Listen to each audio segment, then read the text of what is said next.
Hello and welcome to episode 172 of AvTalk. I am Ian Petchnick here, as always, with Jason Rabinowitz. What's going on, Ian? Well, it took us 4 tries to get that intro down. It did. So that's where I'm at right now. Yeah, unusual for us to have to break it all, let alone like 3 times in the first. Well, the first time through, I forgot my own name. The second time through, I forgot your name, and the third time through, I forgot the name of the podcast. So it all worked out. Yep. The 4th time's a charm is what I always say. All right, let's do it. How you doing, Jason? I'm good. It's hot. My air conditioner's on. I'm considering even going to the office for some free air conditioning, and I don't think I'm alone in that. But wow, it's hot.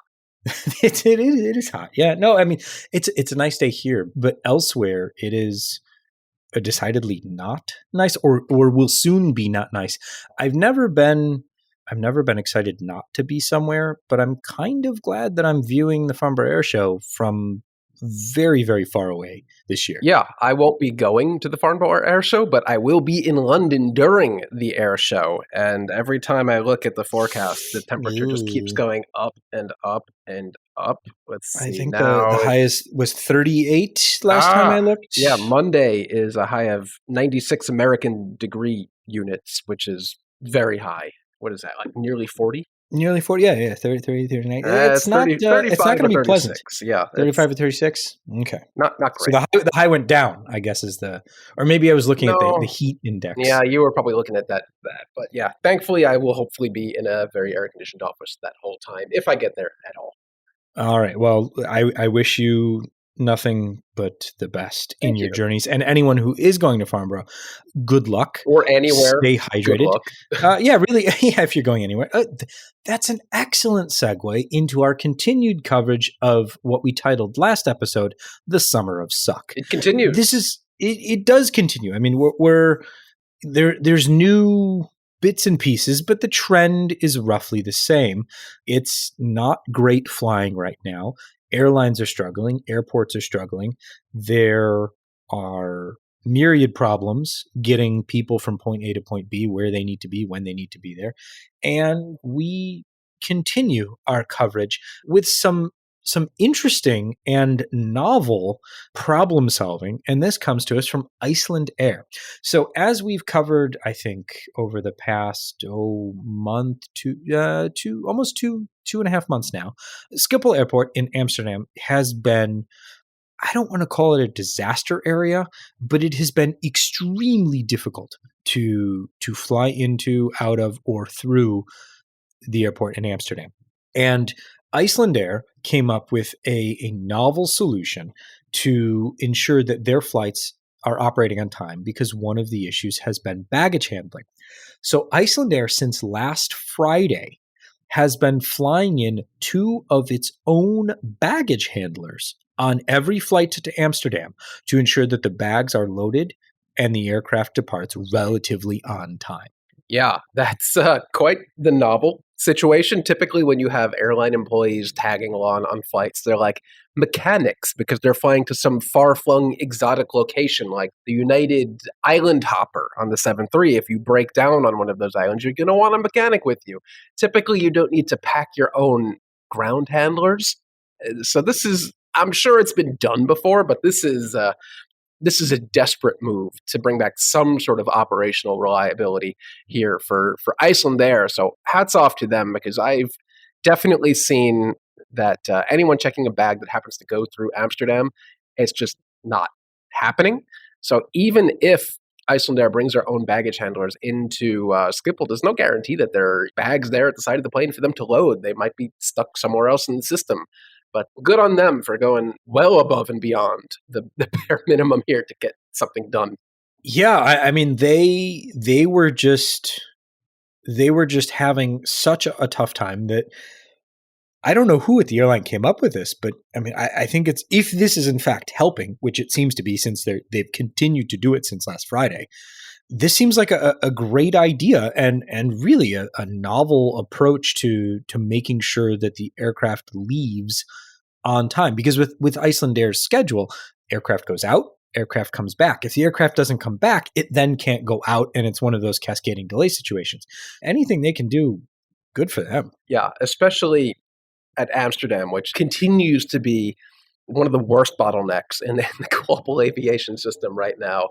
I know we talked last week about how my parents are departing shortly, tomorrow actually, for a cruise that leaves out of Europe. And they had the honor of being booked on KLM through Amsterdam. And then they rebooked on Delta an hour early to give some extra time.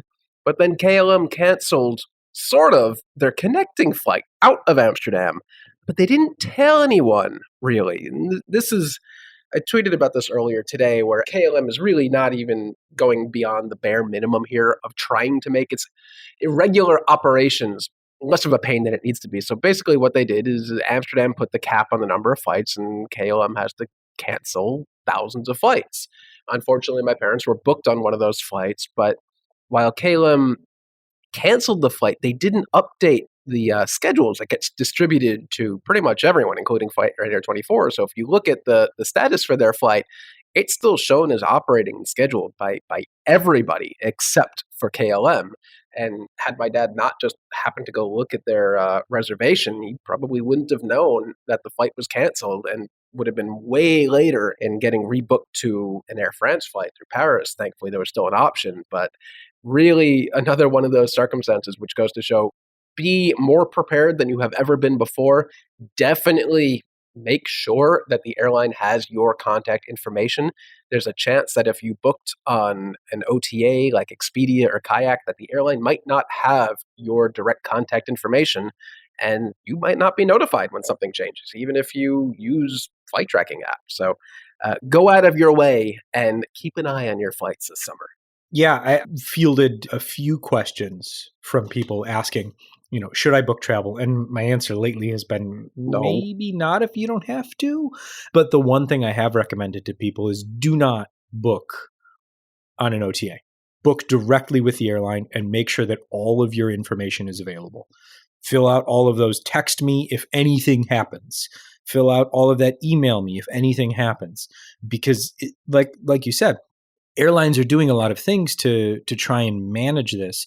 And one of the creative things, and I'm using creative in scare quotes here, things that they've done is zero out inventory, but not actually cancel flights. So they might be moving you, but they might not be telling you right away. Yeah, and particularly with this flight from my parents, KLM canceled the flight and then Delta didn't do anything. They just dropped the segment off their itinerary. So instead of going to their destination, it just terminated their outward flight at Amsterdam. And had they not realized that until they got to the airport, it probably would have been a very bad day. You live in Amsterdam now. Congratulations. Okay, yeah, you're a bag handler now. You've been drafted by Icelandair. Get to it. I mean, worse things have happened, They probably have good benefits. I don't know. There you go. Let's go from Amsterdam to London, or back to London, I guess, and talk about what happened earlier in the week. London's Heathrow Airport is saying that they will cap operations at 100,000 passengers per day for the next couple of months.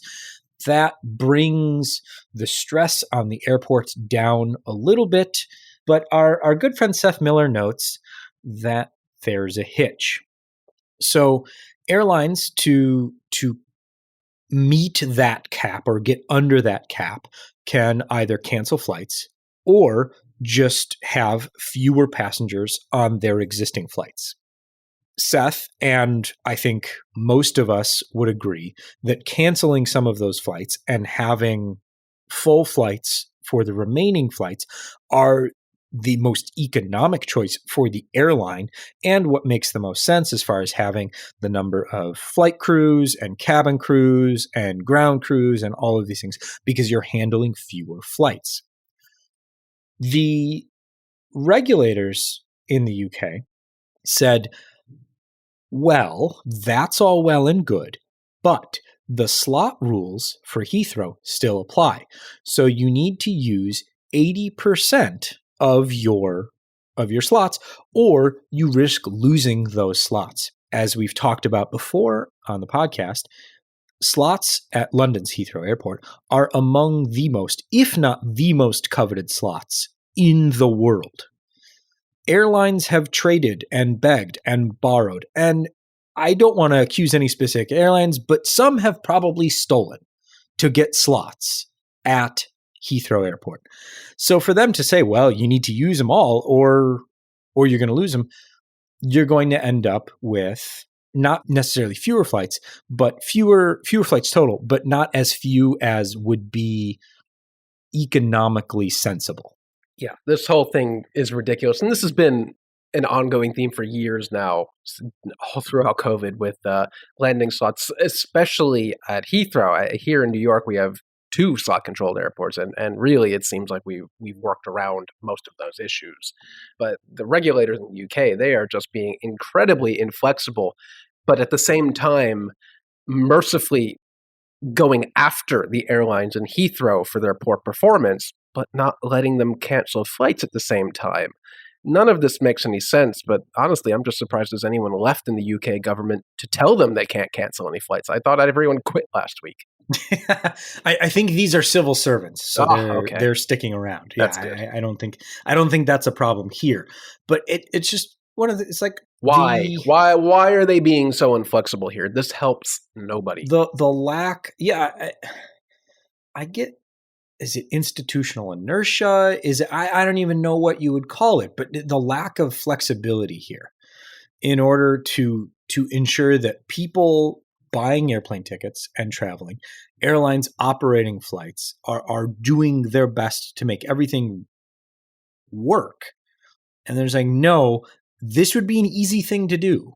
Yeah, I not don't great. know why. Not a good look. So good luck to the airlines, especially BA, since obviously they have an outsized presence at Heathrow. So good luck trying to meet the passenger cap, which I honestly isn't all that much lower than what they're actually operating at now. But Which makes the whole not allowing yeah, any flexibility on the slots even more ridiculous. I mean, we're talking about like a few thousand passengers a day, isn't it? It's not, the cap isn't significantly below what they're operating at. It's not like Amsterdam right now, but it seems Right. more like an idea they want to do, but they have no practical way of actually doing it. Yeah. Common sense. Just common sense, people. You know who has a lot of common sense? Dare I ask? The Germans. Go on, sir. Go Lufthansa on. is canceling another 2,000 flights, and that comes on top of their already reduced schedule. Yeah, things are not getting any better, really, anywhere you look in Europe. But 2,000 connections at both Frankfurt and Munich hubs will be affected through the end of August. That's on top of the, 770 other flights before that were already canceled. So this is a significant increase, not just a slight increase over what was already done. But really, it's not good anywhere. Well, and don't forget the initial cut, which was in the thousands. It was 2,000 and change was the initial cut at the beginning of the summer through July and August. Then there was that mid July cut, and now there's the next cut into end of July, through the end of August. It's a lot of. I mean, the Lufthansa Group really has basically done the same thing BA did, but piecemeal. Yeah. You know, where BA just came out and said, you know what, through the end of August, we're going to do 10,000 flights off the top. Where Lufthansa said, well, we're not going to cut that many. Yeah, we are. They were hedging their bets at Lufthansa, Yeah. and clearly they have recognized that there is nothing to hedge. Everything is terrible, and they need to reduce the schedule by another factor of 2,000 flights. Good try, but having flown through a couple or Hamburg last month, it was very evident that their airports cannot take the load of passengers going through their airports right now. And we'll get to this later in the show from Delta today when we talk about some earnings reports. But some of the things that came out in Delta's earnings report, a lot of what we've been saying was finally acknowledged by Delta CEO Ed Bastian. But we'll get to that a little bit later in the show. Let's move on now to a few updates on accidents and investigations that we have previously covered. Or and not. one new one, well, we'll start with the new one that we haven't talked about at all, and then move on from there. So first up is, we always talk about accidents or incidents and talking about how there's never just one there's never just one thing. It's always a series of incidents that lead to a dangerous situation. And This is that. it certainly is what happened here. So this concerns and I'm using the BEA, the French BEA, Accident Investigation Board's classifications here. This is a serious incident to an Airbus A320 registered 9HEMU. This is an AirHub Airlines operated A320. They were operating for Norwegian, I believe. Norwegian. And the flight was coming from Stockholm to Paris. And the things kind of start to go downhill when they're setting up for the approach. And the approach controller gave them the wrong altimeter setting. So when you're above a certain altitude, you use the standard altimeter setting, which in hectopascals is 1013.25. And that's the standard atmosphere. So all aircraft operating above that are using that. So even if you're not exactly at the altitude that the standard pressure indicates, everyone agrees on it, so you're not going to crash into each other. Once you go below that transition altitude, you switch over to the local pressure so that everyone is in agreement in that area, again, so aircraft don't crash into each other, and also the ground. The problem here is that the controller gave them the wrong altimeter setting, known as the QNH, which is the local reference value. So what the controller should have said was 1001. What the controller did say was 1011. Yeah, and the pilot on the radio of this particular flight read back the incorrect altimeter setting, and then that was not corrected by the controller. And the controller then gave the incorrect altimeter setting to the following flight, which I think may have been EasyJet, but the pilot of that aircraft actually caught the mistake and read back the correct altimeter setting, which yet again was not caught by the controller, unfortunately. And there was also an Air France crew that the controller gave the correct QNH. Air France read back the correct QNH. And then the crew from the incident aircraft was still operating with the incorrect value. They made a first approach, and the first approach put the aircraft due to and I'll quote from the report here, due to the incorrect QNH setting 10.011 instead of 10.001 or 10.1001. The altitude value displayed on the aircraft instruments was around 280 feet above the real aircraft altitude. The flight crew were thus conducting an RMP approach with LNAV VNAV minima around 280 feet below the published approach descent profile. Yeah, it's basically the plot from Die Hard 2. Yeah, basically. Yeah. It is. Yeah, that's what it is. Yeah, not great. So what transpired beyond that point, when the aircraft was on approach, this was in bad weather with very minimal visibility. For whatever reason, the controllers did not have the approach lights on into De Gaulle that day for that particular runway.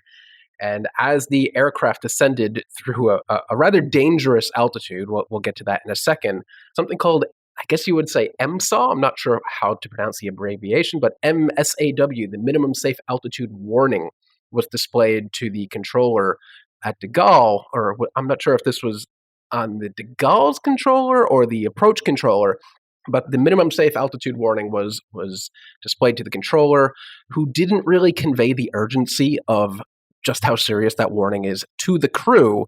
And yeah, there's a lot of breakdown in communication, a lot of breakdown in procedure. But Ian, what happened next after the alert was issued?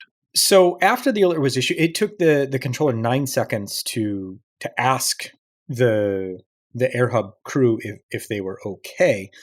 AirHub said that they were going around. They commenced their go around about one nautical mile from the runway threshold, and they continued to fly. I'll quote again from the report. 3 seconds later, at 11:41:50, at an indicated altitude of 679 feet, QNH 1011, which would be 405 feet QNH 1001, the correct QNH. The minimum radio altitude height was recorded at 6 feet above the ground. 6 feet. The aircraft, 6 feet above the ground. The aircraft was 0.8 nautical miles from the runway threshold.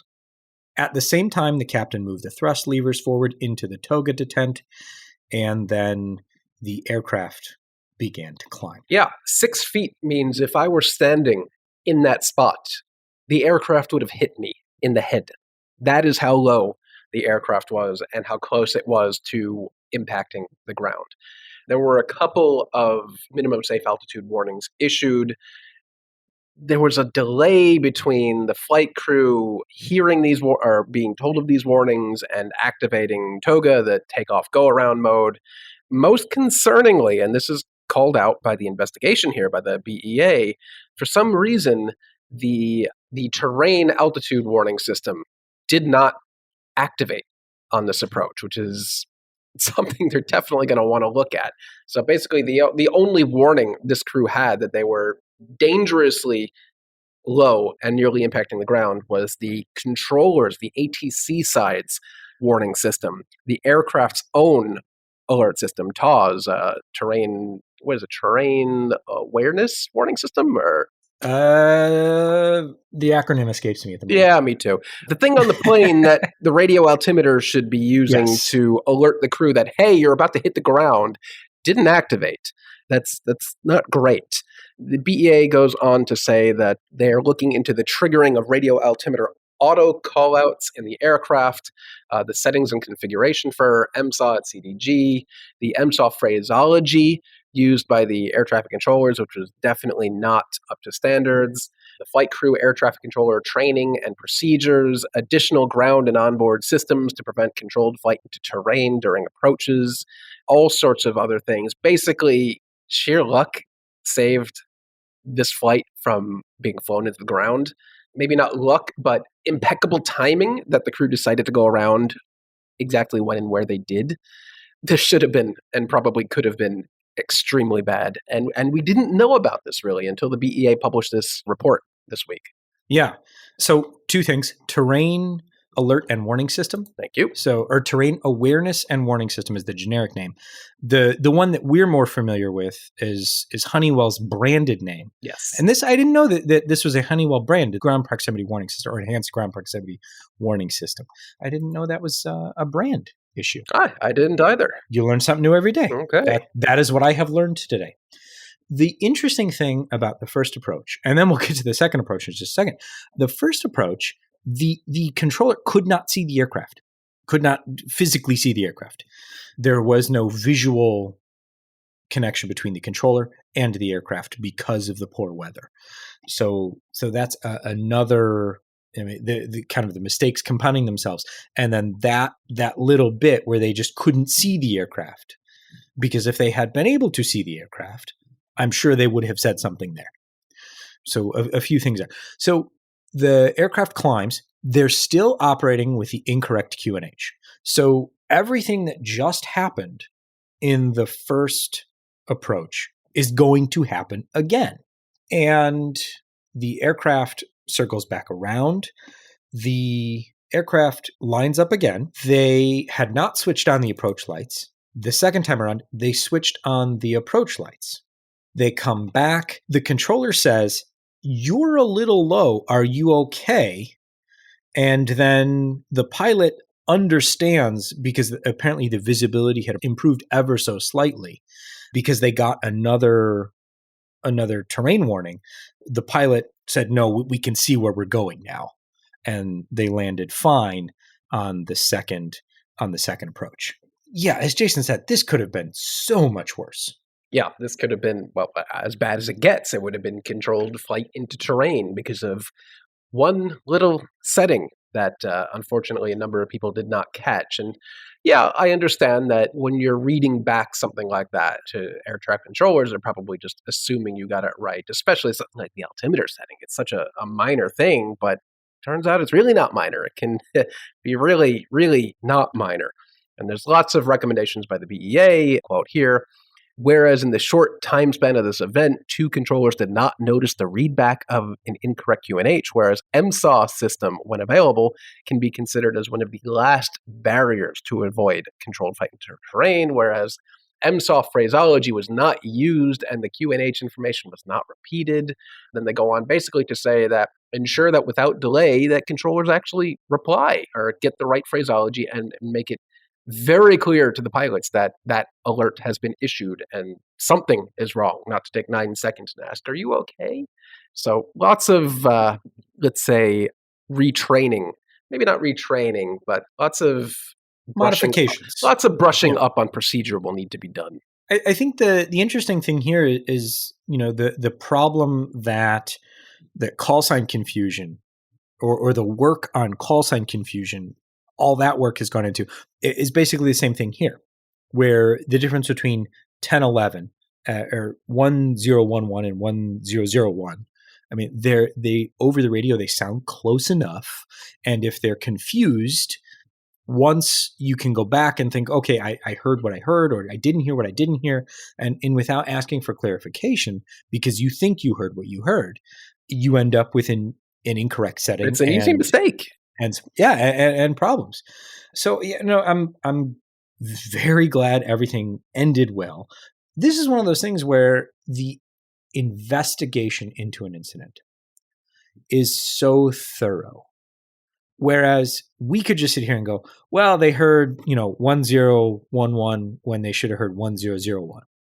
And being like, oh yeah, that's an easy mistake to make, and left it at that. Like, oh, don't do that again. No, the investigation by the BEA is so thorough to look at what happened, how it happened, and how you can fix it. I just think there is so much to learn outside of aviation by looking at how aviation incidents and accidents are investigated. And I know I've harped on this before and called out the NTSB in the US and the BEA in France, but I'm never not impressed by how detailed and thorough these investigations are, even for what seems like a minor error. Yeah, and we have 2 more to cover. The next one, the conclusion by the NTSB is a little more simple, isn't it? This one's still just, you gotta laugh at this one, right? I mean, not laugh because a plane did, crash, and thankfully no one was injured or seriously injured. A runway excursion. Yeah, to use the technical phrase. The defining event was wrong surface or wrong airport by the NTSB. Yeah. And aircraft damage was substantial. But back in March 4th, 2019 in Presque Isle, Maine, I think I got that right, who was operating this? I don't even know. It doesn't say. But an E-145 out of, I think it was Newark, operating for United Express, was on the ILS and was approaching runway 1 and appeared to be proceeding normally. And I'm quoting the NTSB here, until the first officer, who was the pilot flying, transitioned from instrument references inside the flight deck to outside references. During the post-accident interview, the first officer stated that he expected to see the runway at that time, but instead saw white on white and a structure with an antenna that was part of the runway environment, but not the runway itself. Yeah, I hope an antenna you see is not a part of the runway itself, but goes on to say the captain, pilot monitoring, stated that she saw a tower and called for a go-around. So I'm going to skip a little ahead here and go to the second approach. So the flight crew aborted the first approach. They went around and they came back again. They were attempting to turn the lights on for the runway using the pilot-controlled lighting, which uses a couple clicks of the mic key. They came back around. They disconnected the autopilot. 9 seconds later, they reached the decision altitude, and the captain said, runway in sight, 12 o'clock.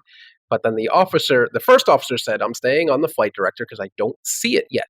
A few seconds later, when the airplane was below 100 feet above ground level, the captain and first officer expressed confusion, saying, what the expletive deleted, I don't know what I'm seeing, but neither of them called for a go-around. What apparently happened was that there was a buildup of snow in front of the ILS antenna, which basically shifted the radio transmission to the aircraft by an amount that actually put them well off the center line and off to the side of the runway in what would have been, I guess, grass if there was no snow. But there was so much snow on the ground at the time, they couldn't really discern the difference between what was runway and what was snow off to the side of the runway.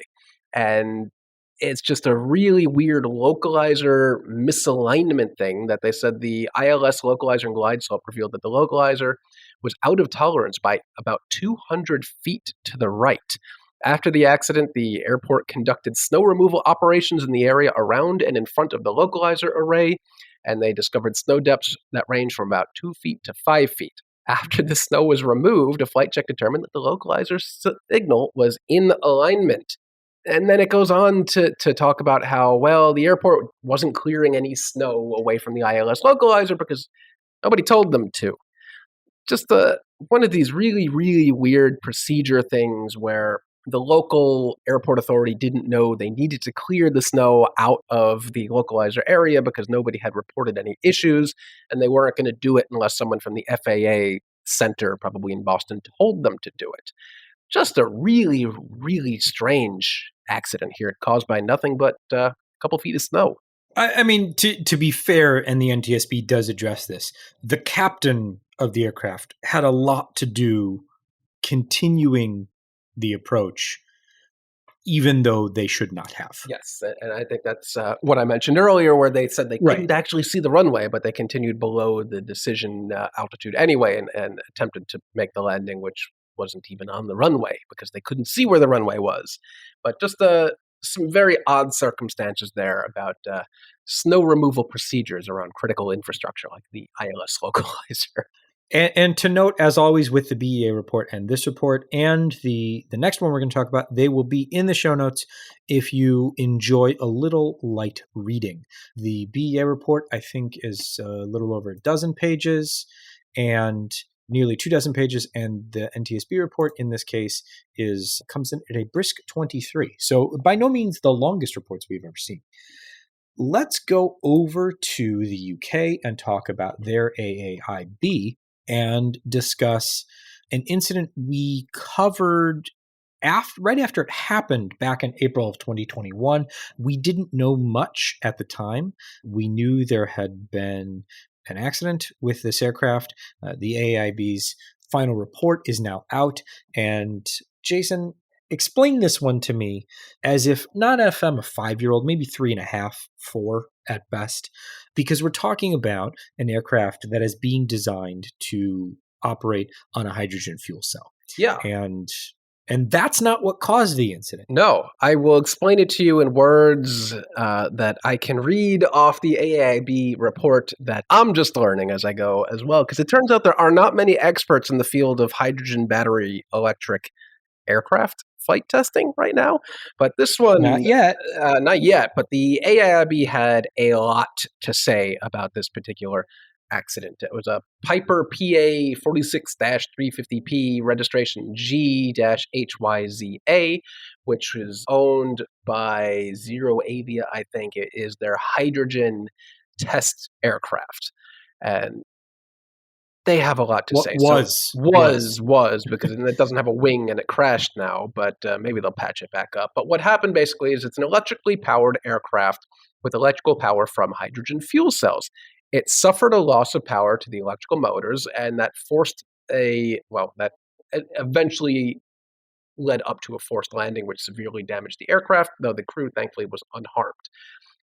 I'll read directly here. The loss of power occurred during an interruption of the power supply when, as a part of the test procedure, the battery was selected to off with the intention of leaving the electrical motor solely powered by the hydrogen fuel cell. So what they wanted to do was test, can this airplane fly purely off the hydrogen on board, not using the batteries? However, anyone who's been on a propeller-driven aircraft where you turn off the engine, you'll know that or maybe if you're on a propeller aircraft and you've shut down one of your engines, it windmills, and it's still, unless you feather it and stop the thing from windmilling, it will keep turning.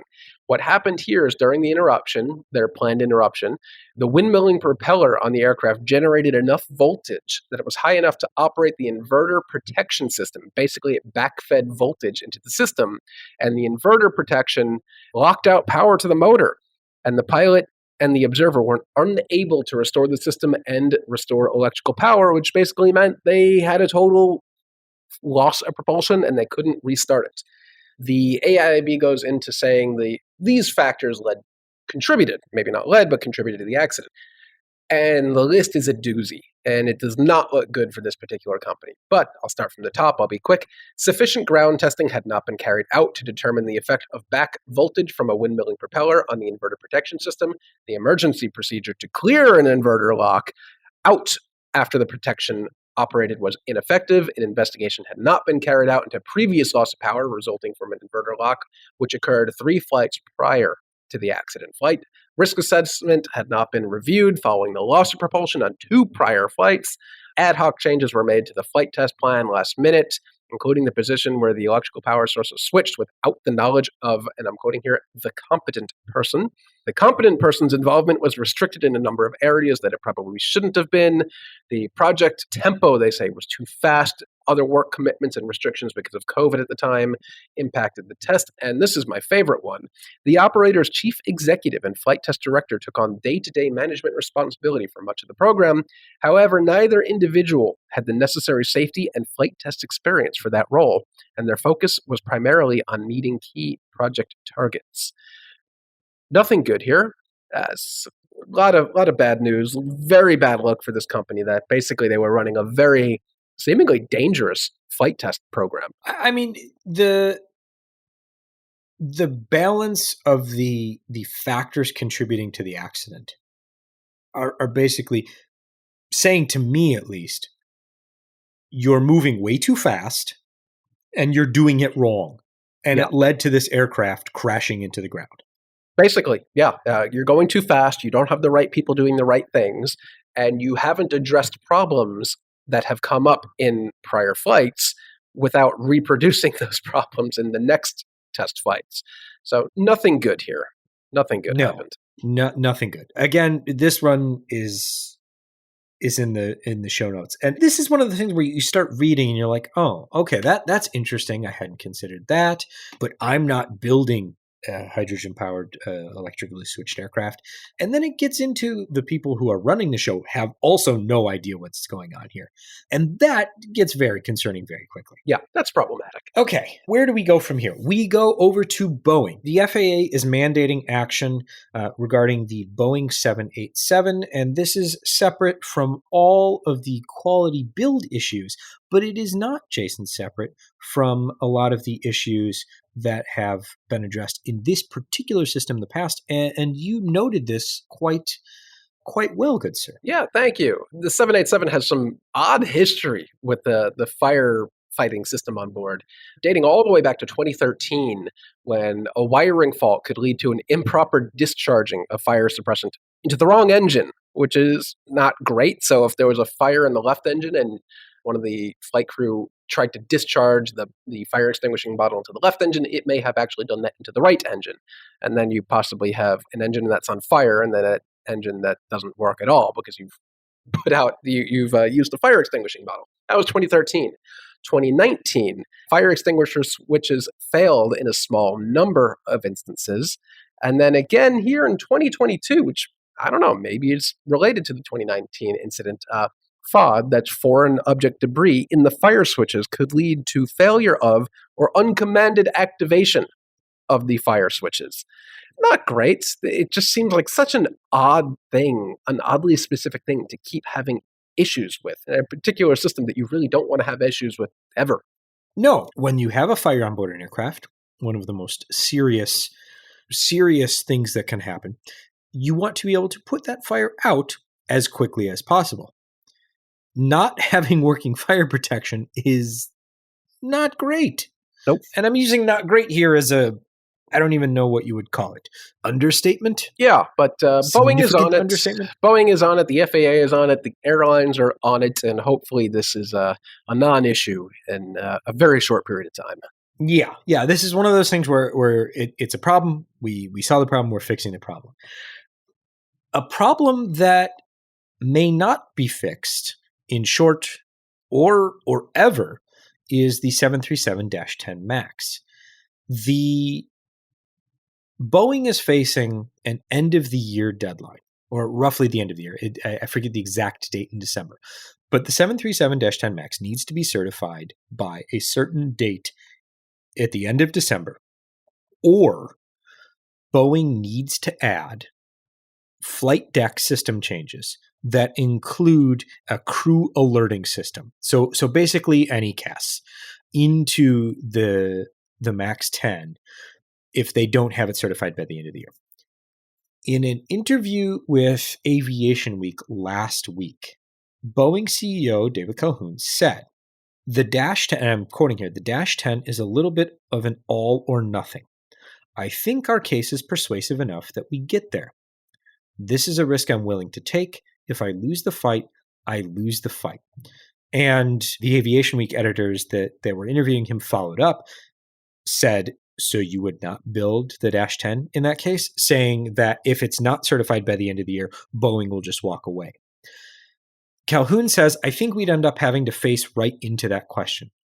We believe in this airplane period. We believe the intent of the counterparties that negotiated the flight crew alerting mandate timeframe wanted this airplane covered, and I find very few voices that would suggest otherwise. So what he's saying is that between Boeing and Congress, which passed the law mandating crew alerting systems in future aircraft, he's saying that they did not have the MAX 10 in mind when they said that new aircraft have to include this. So that's what he's up against. Boeing is basically at the mercy of Congress to change the law to allow the Dash 10 to be certified without the alerting system. If certification goes beyond the end of the year, which Boeing has basically said, yeah, that's not going to happen. We're not going to get this done by the end of the year. So it'll be very interesting to see what happens if, assuming the aircraft doesn't get certified by the end of the year, does Congress act? Does Boeing act by not building the Dash 10? And if Boeing reacts by not building the Dash 10, what happens to A, all the orders that have been placed for the Dash 10, and B, what do airlines do to backfill those aircraft that they thought they were going to be able to have? Yeah, that's a doozy. This was, of course, something that came out just hours after we recorded, so we would have covered it last week, hopefully. But even just the idea that a major manufacturer like Boeing would roll out an aircraft like this, put it through flight testing for a long time, and then not be legally allowed to certify and deliver it, that is not something I saw coming. Yes, it is time that Boeing gets out of the 1960s with the 737 and puts the enhanced systems on board that aircraft. But wow, it is literally going to take an act of Congress for Boeing to be able to certify the MAX 10, which may not happen. I don't know. Clearly, they want it to happen. They don't want to just throw in the towel and not be able to deliver. And United alone has 250 of these on order. So that would be a major burden for a number of airline fleets to not be able to have this aircraft. But keep an eye on this one. This is going to be fun. Yeah, I mean, we've got 6 months to figure this out, and it's not going to happen. Congress is not going to slide the date on this. I have a feeling there's going to be some Frankenstein-like compromise, but I can't even imagine at this point what it is. I can only just imagine a Frankenstein-like compromise. But I mean, this is a real tough spot for both Boeing and for the U.S. Congress. I mean, because you're coming up and saying these are things that are necessary for safety. It was the object lesson of the congressional action and passage of this law. These are things that are necessary for aviation safety. And then to come back and say, but not for the 737 MAX 10, not for the Dash 10. That's not what this is. That's not what we're talking about here. This is a different story. That's a tough sell to me. Although then Boeing comes back and says, well, but it's a question. United has 250 of these on order. What do you think about that? So there will be some Frankenstein-like compromise, and no one will be happy outside of Boeing and some folks in Congress. That's my prediction for this. I will be very interested to see how wrong I am. If the deadline for this is January 1st, 2023 at midnight, a deal will be struck on December 31st, 2022 at 11:59 at 11:59. Yep. Yeah, exactly. Speaking of striking deals and the economics of it all, let's move to a section of the podcast that we have titled Money, Money, Money. Airline earnings season is in full swing, as is airframers. Jason, I'm going to go a little bit out of order here and stick with Boeing and talk about their second quarter deliveries. Tell me how many planes, where did they go, all that good fun stuff. All right. Second quarter deliveries, 121 from Boeing. The most by far, of course, 103 737s. Good to see the MAX getting out the door these days. That's 189 total year to date so far. 2 747s, 3 for the year. 7 767s, yeah, they're still making those, 12 for the year. 9 777s, 12 for the year. And a big fat 0 787s delivered both in the second quarter and year to date, but we already knew that. Yes. Yeah. Still no 787 deliveries. No. But this was the best quarter since 2019 for Boeing delivery-wise, somehow doing that without a single 787 delivered. And on the 787 front, photos of Lufthansa's first 787 in its German registry have been seen. So the Boeing temporary reg has been peeled off. The German permanent registry has been painted on, and that is another good sign, I dare say, for the 787 resumption of 787 deliveries. Excellent. I will hope that happens. Delta was the talk of the Wall Street town today with a $735 million profit, and they, in their earnings call, some really interesting stuff came out. One of the things was that Ed Bastian's saying that not having enough people isn't the problem. Having people who are trained and know what they are doing is. Yes, but they are certainly not alone in that regard. This is pretty much industry-wide, where even airlines and airports that are fully staffed, they're not operating at capacity like they should be, because everyone's new and they don't really have the experience to know how to do things most efficiently. Not great. Yeah. Everything we say about Delta over the next few minutes applies basically to the entire industry, but Delta was the first to have their earnings call, and so we get to pick on them just a little bit. By no means is any of this really Delta specific. It's industry-wide, but Delta was the first to have their earnings call and really come out and say these things. So what Delta also said is basically we've been working our narrow body aircraft too hard. What they didn't say is because they got rid of most of their wide bodies at the beginning of the pandemic, but that's what happened. And so they're having trouble with operating the requisite number of flights. They said they overextended their schedule. They're learning from that, and they're paring back, and they're trying to get as many flights back to where they want to be operationally from where they had been. One thing that caught my eye that was just confusing to me, why this happened or for what reason this happened. Delta operated, and on the earnings call, they said it was a charter flight, but this is not, they didn't send the plane just for this. The plane was already there. There was a flight from Detroit to London that landed. The return flight from London to Detroit was canceled, part of the operational disaster show that Heathrow is.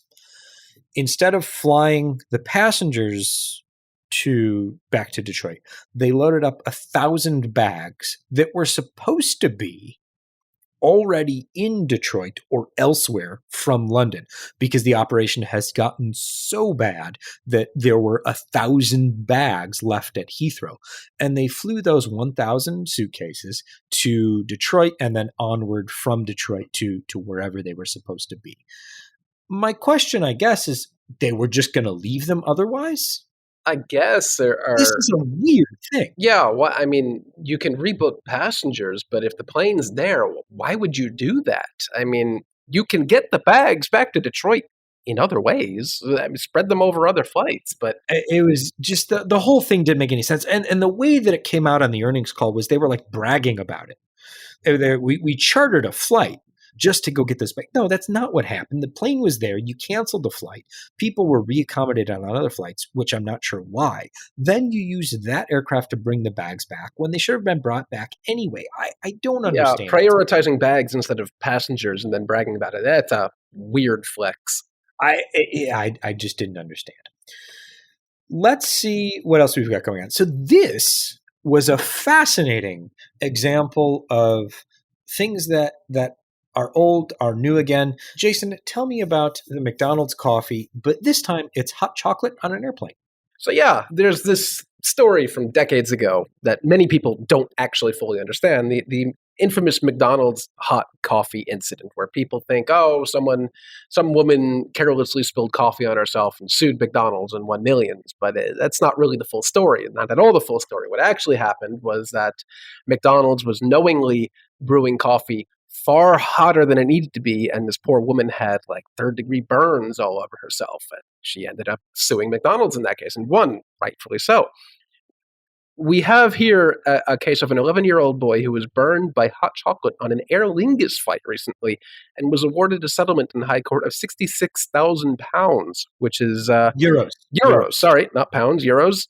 A very interesting case. This dates all the way back on a flight October 2018, where as a part of, I'm actually familiar with this product, but as a part of how you assemble it, basically, is you're given a cup of hot water, and then you have to take a lid off of the cup, and then you add milk to the drink. And in this case, unfortunately, due to whatever circumstance, the boy spilled the liquid on his thigh, and it caused burns. He was taken to the hospital at their destination. He was kept overnight, received painkillers, anti-inflammatories. A nurse assisted him on board the flight, and his wounds had to be dressed for a number of weeks. So it's just very interesting to see a case very similar to the McDonald's case of basically ancient lore at this point happening on board a flight. Very interesting, but he sued Aer Lingus alleging a failure to provide a safe method of service of hot drinks, in particular hot chocolate, and failure to warn the boy of the danger posed by the temperature of the drink. I mean, I assume the lid said caution, hot contents or whatever, because the coffee is kind of similar, but somehow I have a feeling the coffee brewed on this aircraft, or the water boiled on the aircraft, was probably hotter than it needed to be. Yeah, I mean, just an interesting kind of set of circumstances. One that is not, kind of out of the realm of possibility, but interesting to see it actually happen. Bright side, the boy was okay. He wasn't too severely burned. There was luckily a nurse on board, and he was okay after a few weeks. But glad to see that all is well now. We now turn our focus to a story that we've been covering on and on and on and on again, and we are of course referring to the Spirit Airlines merger acquisition with Frontier, JetBlue. Who knows what's happening? We're not going to get into anything that's happened because nothing has really happened. But we do want to get an official update from our chief mergers and acquisitions correspondent, Airline Weekly editor now. Congratulations, Ned, on the recent promotion. Ned Russell. Ned, has Spirit held a vote yet? Not even close, Ian. Thank you, Ned. Thanks, Ned. In other news. That's my new favorite segment. Hopefully we only have to do it that one time. In other news, there is a great report out on the future of electric aircraft, or the potential future of electric aircraft, that is both good news and bad news, in the sense that the good news isn't, I guess, good enough. The report from the International Council on Clean Transportation, ICCT, entitled Performance Analysis of Regional Electric Aircraft, out today. Hey, this is kind of breaking-ish news. They looked at the CO2 mitigation potential of evolutionary electric-powered aircraft that could enter service by 2030. They basically modeled a 9-person, 19-person, and 90-person aircraft to see how those aircraft could be more efficient and how they would affect the CO2 emissions. Good news is electric aircraft they modeled could provide an estimated 49% to 88% reduction in CO2 relative to current fossil-fueled aircraft. They could be 2.1 to 3.2 times more energy efficient overall. Even when powered or charged off of the existing electric grid, which itself is often, unfortunately, powered by fossil fuel. So that was an interesting point. Yeah, that was. So even if everything else remains the same, that helps things quite a bit. Battery technology improvement will be needed, continued battery improvement will be needed to make any electric aviation possible at scale, and then reducing the weight of the aircraft could significantly increase the range and make this a purely electric aircraft much more feasible. One of the things that they point out as a limiting factor is the range of the aircraft, limited to 100 and some odd kilometers with current type batteries. They could enable missions up to 280 kilometers carrying 90 passengers by 2050. By 2050, if battery technology continues to improve. So there's good news, but there's bad news. There's bad news in the respect that there is not good enough news. But the report is worth reading. And again, we will link to that in the show notes. Wow, there's a lot of homework in this episode. Yeah, there is. Well, we'll give you the TLDR here is that current battery technology and even the trajectory of battery technology progression is just not good enough to make any practical use pure electric aircraft. Maybe if some certain flight test programs can clear up their act, a hydrogen hybrid battery powered aircraft could be the future. But looking right now, that a pure battery electric aircraft just it ain't it. Yeah, the report's worth reading, but a little. Not unexpected, but still disappointing nonetheless. No, give me some good news. We close the show with Rowdy. Tell me more. Rowdy the cat was at Boston's Logan Airport for a few weeks and kept giving employees, the family, animal experts, anybody you can think of the slip. This cat was coming home with its family from Germany.